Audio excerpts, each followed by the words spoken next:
Okay, let me be clear here. This is not a comparison of expensive to cheap. It's not a comparison of good to bad. Both of these amps are truly fantastic amplifiers. I've had the 2-Rock amp for about 8 or 9 months, and I've had the Mesa Boogie for about a month. But in that month, I've been playing it for most of the time. And I'm not calling the Mesa Boogie a cheap amplifier. Over £1,600, or if you're in the US, about $1,400, $1,500 is not a cheap amplifier. This is a fantastic boutique amp from one of the best amp making companies in the world with a great reputation. And the Fillmore 25 is a fantastic amp. The 2-Rock Classic Reverb Signature does cost a lot more, but it comes from a much smaller company building a much smaller amount of amplifiers with very few staff, and really they are hand built, extremely hand built, and that will account for a lot of the price. And the Fillmore 25 and the Classic Reverb Signature do have some things in common, and they have some things that are quite different about them, and I want to compare what those are, give you some examples, and hopefully help you to make the right decision for you as to whether you buy one or the other, both or neither. So we're going to start with what the amps really are physically like, and then we'll get into the sounds and what other features each of them has. All right guys, let's do the quickest rundown of each amp. This is an 18 to 25 watt 6v6 amp. 18 to 25 watts because it's 18 watt in the clean channel, and as you get to the high channel it goes up to 25 watts. I think that's to give it more headroom when you're in that higher gain setting. It's a 2-channel amp, which is absolutely fantastic. You can switch between the 2 channels with a foot switch. What's even better is the channels are not clean and drive. Each channel is identical, and you can switch each one between clean, drive and high gain. On top of that, reverb is split to both channels, so you can control each one separately, and if you have a second foot switch you can actually defeat the reverb whilst you're playing. The front controls are simple and effective. You have gain, then you've got your bass, middle, treble, and you've got presence and master, so it's all really familiar and you have just enough for what you need. The other thing to mention is it's incredibly lightweight. It's only 18 pounds. You can literally lift it up with one hand really easily, making it absolutely fantastic for gigging. On the other hand, it still feels well made. They've covered some of the corners. I don't know why they didn't cover all of them. I guess it's just a design thing. But overall, it feels like a well-made piece. I'm quite impressed with it, and I'm impressed by the weight. I think it will suit a lot of people, even if you're gigging using public transport. All right, let's move on to the 2-Rock. As you can see, this amp is a lot bigger and a lot heavier, but it's also a 6v6 Leyden amp. This is 20 to 40 watts, switchable from 20 to 40 through a switch at the back. For the purpose of today's comparison, I'm going to keep it in 40 because you can't buy a 20 watt version, and most people would keep it in the 40 watt, so why not? It's a completely different setup in terms of the front. It's one channel, but with different gain structures, which I'll talk about in a second. But going from your left to right, you have FET gain, which is a sort of clean boost, but you can use it for humbuckers to sort of remove punch and remove, the level, and you can use it for single coils, but you don't have to use it. I often don't. And you can use the foot switch to hit the FET at some point and get a boost, which is really useful. Then you have your EQ, your treble, your mids, and your bass, which is, they're incredibly, let's say, specific and do a lot as you turn them. But for each one, you've also separately got a boost, which I often find myself using more. The treble really feels like a bright switch on a Fender amp, for example. The middle is going to give you that slightly creamier, mid-driven sort of punch. And the bass, you wouldn't use it that often. It depends on the room you're in or the effect you're trying to create. There's a gain knob above which is EQ1 and EQ2. I mostly keep it in EQ2. EQ1 has a lot less of everything, sort of lower output. The EQ feels completely different. I would say it would be really great for a session musician in a studio doing sort of backing guitar work as you're building up the tracks. But a lot of the stuff that would be sort of more on the top level would be using EQ2. Then you have your master volume, on top of which is the gain structure. Now, the gain structure switch is 3-way. The bottom is blackface, Fender style. The top is the 2-Rock sort of standard. If it didn't have this gain structure switch, then it would be that top one. And then the middle one is the most fun. That's the Matt Schofield signature, but with even more high output, and that gives you that real hairy Stevie Ray Vaughan capability on this amp, which is fantastic. Then we have the send and return for the reverb, which helps you to sculpt really specific reverb tones, and we'll compare that to the Mesa Boogies, of course. Then you have me being an idiot and breaking off the toggle switch for the bypass switch, which I did by putting another amp in front of this and just dinging the corner, it came off. I emailed 2Rock, they told me where to get the toggle switch from online, and I've got someone who's going to change that out for me as soon as I can get it to them after lockdown is over. And then to finish with, we have the contour. Contour is a magical knob, which I don't know how it works, much like the FET gain, but it does something. And what it does do is, as you go to the higher end, you're going to sort of get more unforgiving tones, very good for detailed playing, for better players unlike me. But you might find between humbuckers and single coils, you can use this contour to sort of shape your sound within the room you're in, gives you the ultimate in sort of tone shaping capabilities. I often keep it just past the middle position. I find that works really well for me. Overall, incredible amount of variation of tones you can get out of this thing. Takes a lot of time to dial in, but you're paying for it as well. So, you know, you have to decide whether that's worth it for you. I will show you a few of these things as we go through the demo. Now, I want to just show you the size comparison, because I think it's important when making a decision like this to just understand they're really, really different sizes. You know, if you're a real, true gigging person, then the size difference might make a difference. The weight difference, this must be more than double the weight, and I think that's important to know, but it feels like a tank. It's incredibly well made, really well sort of thought out with all the corners and everything. And the last thing is they both have an effects loop. All right, so first of all, we want to get a feel for the sort of cleanest sound the amps can produce without being too quiet. So I'm just going to set both amps up to be at their cleanest, and I'll show you what the settings are.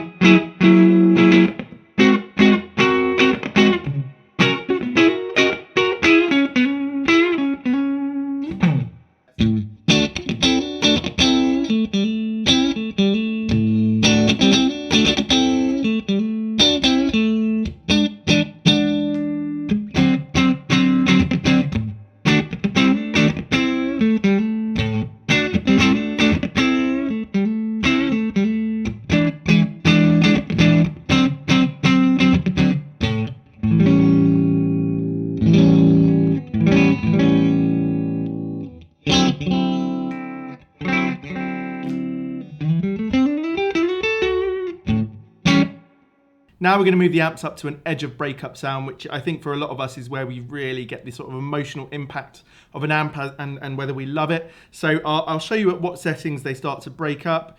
With the 2Rock, there are so many different ways to do it, whether you're using the FET, the different gain structures, the different boost switches. So I'm just going to do it one way, and I'll show you which way it is. Just have the knowledge that you can actually achieve a lot of different sounds on the 2Rock. And that's one of the things that sets it apart, all the different ways to get where you want it to be, and they all sound slightly different.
Okay, now we've done all of that with, I've just kept a touch of reverb in all of those sounds, just, you know, without it standing out too much. But now I want to show you the amps without reverb and with reverb on a relatively clean 2-edge of breakup sound.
Okay, now I think we should go through the different gain structures on both amps. So on the 2-Rock, I'll just quickly show you the 3 positions on the gain structure switch, and on the Mesa Boogie, of course, I'll show you the clean, the gain, and, clean, the drive, and the high.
So the 2-Rock has a couple of things up its sleeve that the Mesa Boogie doesn't. So I'm going to show you what the FET does and how it can bring out a more sort of broken up sound. And then I'm going to show you through the dip switches for the EQ, which I haven't changed up until now. And I'll just show you that there are 2 EQ settings and how they sound and what the difference is with those.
Alright, to finish up, I'm just going to put one pedal setup through each of them. So I'm going to use a fuzz and a drive pedal. You'll see on the screen what they are. And I'll set the amp up in the position I think is best.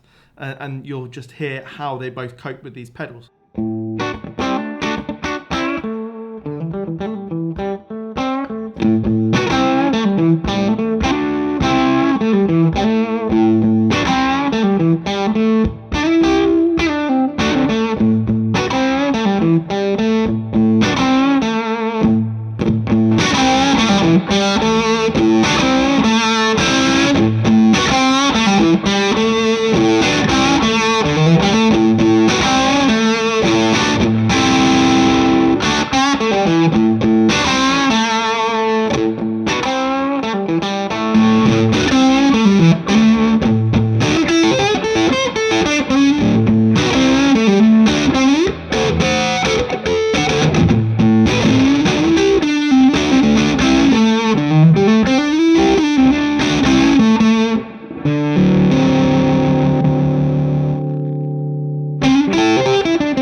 Well, if you've made it this far in the video, then thank you very much for watching. And if you're not yet a subscriber, please consider subscribing. I'm giving away a BB preamp to a subscriber who is subscribed publicly and who leaves a comment on a video when I get to 2,500 subscribers.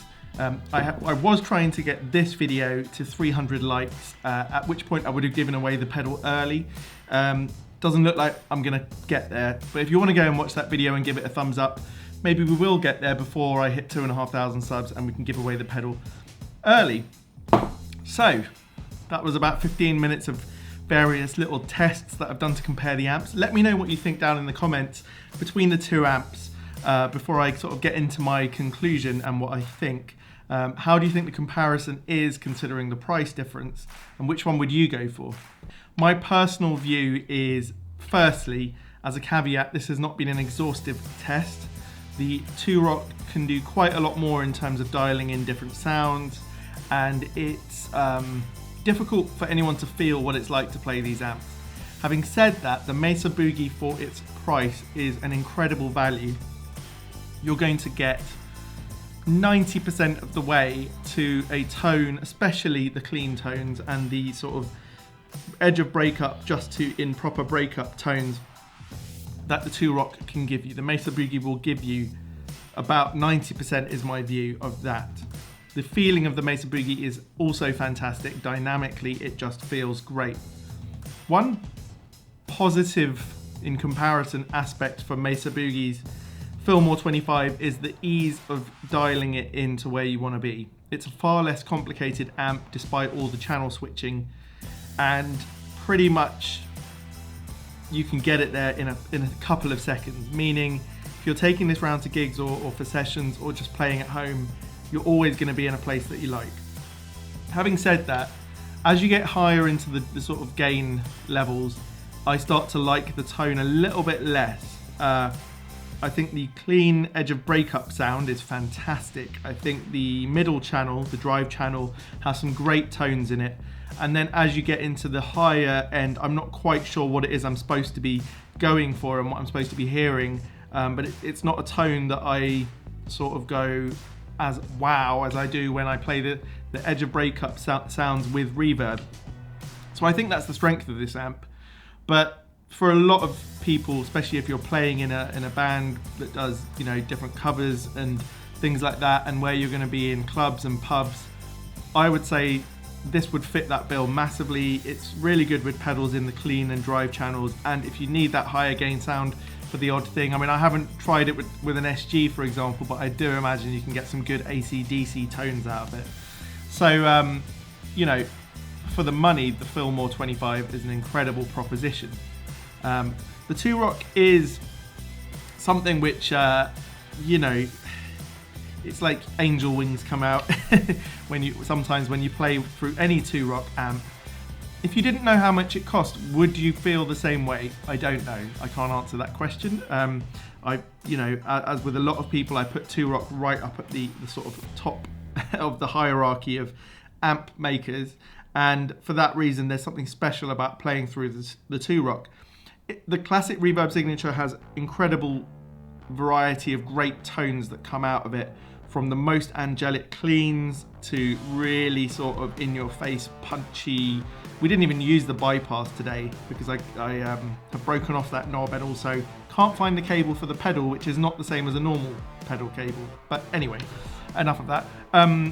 Yeah, the 2-Rock is really, you have to be really involved, and I would say to take it around to small gigs, it's much heavier and bigger, much more expensive if damage is going to happen or theft is going to occur, and dialing it in at a gig may be harder because there are just so many more ways of dialing it in and different things that you can do to make it sound great. So, you know, in that sense, it could be a little bit harder. Both amps are worth your consideration. Even if you've got the budget for the 2-Rock, you still could consider the Mesa Boogie. I would definitely try one out if you can. But you have to make your own mind up. I love them both. I would probably take the Mesa with me to most gigs that I would do and keep my 2-Rock safe here in the house. And I can imagine that a lot of people would do the same. But I hope you've enjoyed this comparison. It's led you a step further in choosing between these two amps or discounting them both. That's always just as useful. And as I said, if you've enjoyed this video, please subscribe to the channel and give the video a thumbs up. Thank you very much for watching. Cheers.